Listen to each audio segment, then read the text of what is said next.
Mesdames, mesdemoiselles et messieurs, bonjour. Tasopsomo, Tamo, vous parle. Et je vous parle aujourd'hui, je veux faire une réflexion sur le monde moderne, que tout le monde aime bien. J'ai quelques amis intellectuels avec qui je parle, avec qui je discute de temps en temps. Et quand nous discutons, ils me disent, hey, Tasop, si tu détestes tant le monde moderne, pourquoi ne pas rentrer au village vivre comme au 15e siècle, par exemple? Et ce qu'ils me disent, c'est que ce monde-ci est nettement meilleur que le monde de nos ancêtres. Meilleur que le monde africain d'il y a, disons, 1000 ans, pour garder une perspective. Et moi, ce que je leur dis, c'est vrai, il faut admettre que pour aller de New York à Semtor, Banjul, je peux le faire en une journée. Et je ne peux pas imaginer que ceci fût possible il y a 1000 ans. Et même ça encore, c'est à nuancer parce que on explique que on pouvait être à deux places en même temps. Je veux dire, en un laps de temps. Bon, bref, ça c'est un autre sujet. C'est vrai que quand je me réveille le matin, je bois le café avec le sucre et que le sucre est bien travaillé de manière à ce que je n'ai pas besoin d'aller couper la canne, sucer la canne ou piler la canne et utiliser l'eau pour boire mon café. C'est vrai que quand je vais aux toilettes, après avoir fait mes besoins, je tire la chasse, je tire l'eau. Et bon, ça va rapidement. Alors qu'il y a 1000 ans, peut-être ce que j'aurais fait, ça aurait été d'aller avec un bâton pour parler comme un Bouddha. Mes compatriotes Bouddha, pour éviter que le porc ne me morde. Oui, c'est vrai que je peux oser espérer vivre jusqu'à 80 ans et qu'il y a peut-être 2000 ans, 1000 ans, ça aurait relevé du miracle. Mais à tout cela, je vais quand même dire quelque chose. Le taux de mortalité dans le monde occidental, chez les occidentaux, est nettement en train de prendre le dessus sur le taux de natalité. Autrement dit, sur 100 personnes qu'on accouche, 104 personnes meurent. Et ce n'est pas pour rien. Ce n'est pas pour rien. Ce n'est pas un hasard. Si vous avez une culture qui valorise le matériel, une culture qui reconnaît que quand il y a une bouche de plus, c'est une bouche à nourrir, et à cause de cela, on doit sacrifier les vacances, on doit sacrifier les loisirs. Alors ça vaut la peine d'avoir moins de bouche à nourrir pour pouvoir s'épanouir. Voilà le terme, s'épanouir en tant qu'homme. Si vous avez une culture qui a fait pendant longtemps des bombes atomiques à un nombre et à un degré impensable, je veux dire de la bombe atomique à la bombe hydrogène et tout ça, et qui pense chaque jour, qui réfléchit chaque jour comment créer beaucoup plus d'armes pour nuire et pour neutraliser l'ennemi humain comme toi et moi. Une culture qui a fait des armes bactériologiques connues et des armes bactériologiques inconnues. D'aucuns affirment tels que le sida, tel que Ebola, une culture qui, au sommet de sa gloire, de sa gloire, je veux dire, au sommet de la guerre froide, parce qu'en fait, ils sont dans la gloire absolue quand ils sont à couteau tiré. A pensé, je veux dire, l'un d'eux a pensé que si, a demandé à leurs scientifiques, à leurs hommes de science, physiciens et tout, de concevoir une bombe qui peut empêcher toute vie sur Terre si jamais ils avaient à lutter, disons, s'ils avaient à lutter contre les États-Unis par exemple, c'est la Russie, hein, c'est, je pense, Khrouchtchev ou Staline, ou l'un des premiers de l'Union soviétique, qui a demandé qu'on conçoive une bombe atomique qui rendrait toute vie sur Terre impossible au moment, si jamais ils devaient lutter contre les États-Unis et ils devaient perdre.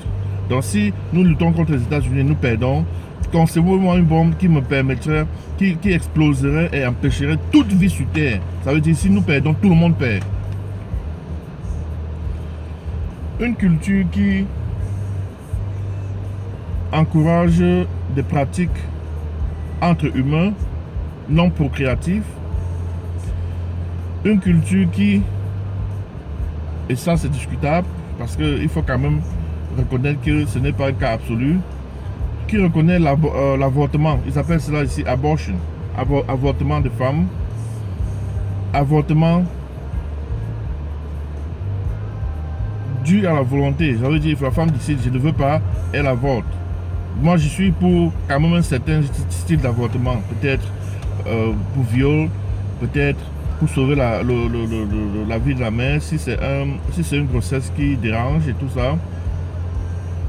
Et bon, mais un avortement qui est personnel et voulu pour aucune autre raison que d'empêcher l'enfant de naître, c'est de ça que je parle. Une culture qui a regardé comment le monde évolue autour de nous. Il y a des villes, il y a des pays comme le Vanuatu. Il y a des pays comme, il y a des endroits au Sénégal où la montée d'eau est devenue un risque. Je veux dire, la montée d'eau est si importante que il y a de fortes chances que ces localités disparaissent sous l'eau. Et ceci à cause de l'effet de serre, et l'effet de serre causé par la pression de la pollution sur la stratosphère. Cette couche-là qui empêche les rayons de soleil de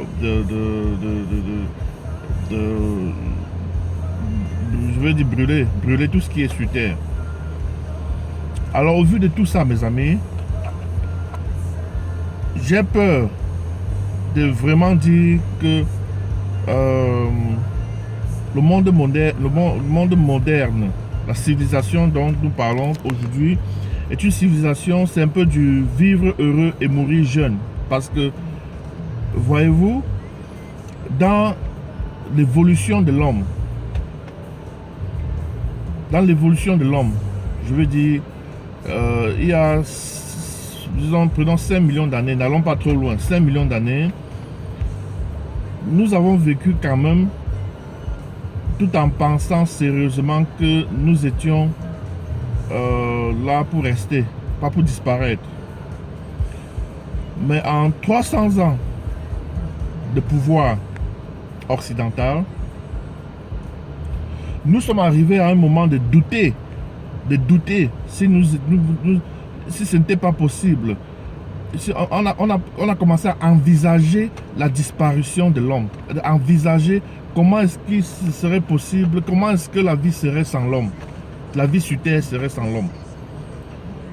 Et pour vous dire, pour argumenter, je veux dire, pour prendre comme exemple, vous regarderez les films de Hollywood, la vie sur Terre après l'homme.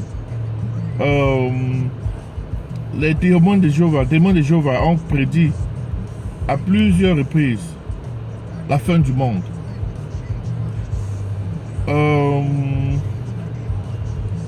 Nous sommes arrivés au stade où nous pensons sérieusement que c'est possible que l'homme disparaisse complètement. Complètement. Il y a juste 4 ans, on parlait de la cosmogonie maya, où le 12 décembre ou le 21 décembre 2012, toute vie sur Terre devait s'éteindre. Des prédictions comme ça, là, bidon, basées sur une mauvaise interprétation du passé des Mayas. Alors si nous arrivons au stade où nous pensons que nous pouvons disparaître, sérieusement disparaître comme les dinosaures, ce n'est pas au hasard. Ce n'est pas au hasard parce qu'il y a des peuples qui ont pratiquement presque disparu du fait de l'Occident. En Tasmanie, les aborigènes, on peut les compter du doigt. Les Indiens d'Amérique, on peut les compter du doigt. En fait, je suis aux États-Unis depuis un bon bout de temps, je n'en ai jamais vu. À moins que ce soit les Indiens qui viennent des Mexicains et tous les autres. Je n'ai pas encore vu un Américain indien, alors que ça, c'est leur terre. Alors, si nous sommes au stade où nous pensons sérieusement que nous pouvons disparaître sur Terre, c'est que nous sommes dans un monde moderne, nous vivons du vivre heureux et mourir jeune. Et ça, ce n'est pas une civilisation. Ça, ce n'est pas une culture. Ça, ce n'est pas quelque chose qu'il faut adorer. Adorer et mettre les deux mains sur s'asseoir, s'agenouiller et dire au nom du Père et du Fils Jésus, le blanc, le moderne, la civilisation, c'est bon, c'est bien. Non, non, non. C'est bien que je puisse penser que je peux vivre jusqu'à 70 ans, mais aussi c'est aussi mal que si on laisse l'Europe avoir sa façon de faire, si on continue permanemment et avec consistance dans cette façon de faire, dans peut-être 250 ans, il n'y aura plus personne sur Terre. Il n'y aura plus personne. Tout le monde aura disparu. Soit par la montée des océans qui va ensevelir l'homme, soit par l'absence de procréation. Parce qu'en réalité, ce qui se passe, c'est que ces pratiques non procréatives-là, on essaie de l'imposer à tout le monde. Parce que venant de la civilisation des Lumières, de la grande haute civilisation, on essaie de l'imposer un peu partout. Pensez-vous que ce soit normal que une maman, un exemple très simple, ma maman arrive ici aux États-Unis, tout ce qu'elle mange, elle pense à remettre la sémence dans le sol pour faire sortir ce qu'elle a mangé. Et c'est naturel, ça c'est un instinct naturel de l'homme. Se rassurer qu'il y a eu assez de nourriture, donc replanter. Et c'est comme ça que tout le monde fait. Dans les Indiens, tout le monde le fait. Ben alors, je lui explique que maman, non, toute cette sémence que tu trouves là, quand tu manges l'orange, d'abord tu ne trouves pas de sémence. Mais si tu as la chance de trouver une semence, cette semence a déjà été travaillée de manière que si tu remets dans le sol, tu replantes cette semence dans le sol, ça ne peut pas pousser. Tu manges une pastèque, tu enlèves quelques semences, si tu as la chance de trouver la semence, parce qu'on a travaillé de manière que tu ne peux plus trouver la semence, mais quand il y a une semence, tu ne peux plus planter, ça ne peut plus repousser. Pourquoi? Parce que ils ont développé la science et le modernisme au point où ils estiment que une compagnie doit gérer toutes les semences et que tu ne peux pas manger et s'aimer toi-même. Tu dois aller prendre la semence, acheter la semence à cette compagnie-là, ce qu'ils appellent OGM et tout ça, et venir planter. Et quand tu plantes, quand ça pousse et tu manges, la semence qui sort de cette plantation, tu ne peux pas la replanter. Tu dois rentrer voir cette même personne. Est-ce que c'est normal ça? Est-ce que c'est normal ça? Ça, c'est le monde moderne dont nous parlons. Alors, mes chers amis, reconsidérez. Parce que quand nous parlons, vous estimez que oh, vous êtes jaloux. Oh, pourquoi ne pas rentrer au village? Oh, mais ce n'est pas ça. On regarde très loin. On ne regarde pas devant nous là. C'est bien. Le confort matériel, tout ça, c'est bien. Mais où serons-nous dans 100 ans? Où serons-nous dans 2000 ans? Vous pensez que nous sommes allés, nos ancêtres noirs, égyptiens, nous ont transportés pendant presque 10 000 ans jusqu'à aujourd'hui. Et ils savaient que on ne peut pas passer un autre 500 ans parce que d'autres ont le pouvoir, mais il faut que nous reprenons le pouvoir. Parce que nous avons un pouvoir humaniste qui pense au bien-être de l'individu. On n'a pas besoin de contrôler, on n'a pas besoin de frustrer d'autres peuples parce qu'on estime que la nature est bonne pour tout. Si tout était équilibré sur Terre, si tout était partagé proprement, il n'y aura jamais de famine parce qu'il y en a assez pour tous. Il y en a assez pour tous. Et le patron de Nestlé a dit une fois, mais vous pensez, vous, mes chers amis, l'eau, ce n'est pas un droit naturel à tous. Il y a un moment où nous devons contrôler l'eau, et quand on contrôle l'eau, toute personne qui aura à boire passera par nous pour avoir de l'eau à boire. Est-ce que c'est normal ça? Alors c'est tout ce que j'avais à dire. Mon petit niveau, j'ai un petit niveau de Q-1 dans la tradition nationale, la tradition africaine, la tradition ancestrale africaine. Et c'est avec ce petit niveau de Q-1 là que je raisonne. Et si vous aimez, je veux des commentaires positifs. Si vous n'aimez pas, mettez vos commentaires pour qu'on essaie de voir comment on peut construire et faire quelque chose de mieux. Merci.